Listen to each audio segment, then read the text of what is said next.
ఇప్పుడు మనకి నాగుల చవితి జరిగిందంటే పాలని వేస్ట్ చేయబాకండి.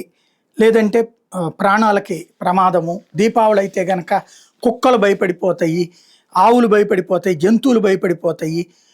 ఇట్లా భారతదేశంలో హిందువుల పండగల మీద భలే విచిత్రంగా చెప్తూ ఉంటారు. ఇందులో స్పెషాలిటీ ఏంటంటే మన హిందువులు కూడా చెప్తూనే ఉంటారు. నాస్తికులైతే ఇక అసలు భారీ ఎత్తునే ఉంటుంది.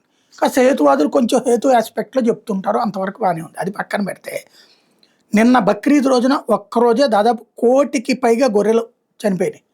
అంటే ఆహారం కింద స్వీకరించారు. తప్పని నేను చెప్పను. ఆహారపు అలవాట్లలో నాన్ వెజ్ అలవాటు అన్నటువంటిది చేపైనా, కోడైనా, మేక అయినా ఇవి తినడానికి భగవంతుడు ఇచ్చాడు. అవి అట్లాగే పెరుగుతూ పోతే కూడా అవే నిండిపోయి చివరికి మనుషులే ఉండరు అన్నటువంటి కాన్సెప్ట్ కూడా ఉంటుంది. సముద్రాలైనా అంతే అంటారు కాన్సెప్ట్. కాబట్టి ఒకదానికి తినడానికి ఇచ్చాడు భగవంతుడు, నడుస్తోంది.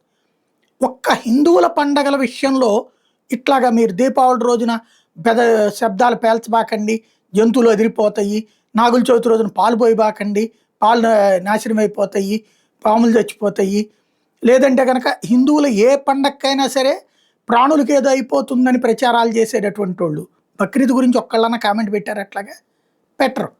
ఎందుకంటే అది వాళ్ళ మతాచారం. వాళ్ళ మతాచారం ఆచరించడంలో తప్పు లేదు. హిందువుల మతాచారం ఆచరిస్తే కనుక సమస్య వస్తుంది. అదే ఇండియాలో స్పెషాలిటీ.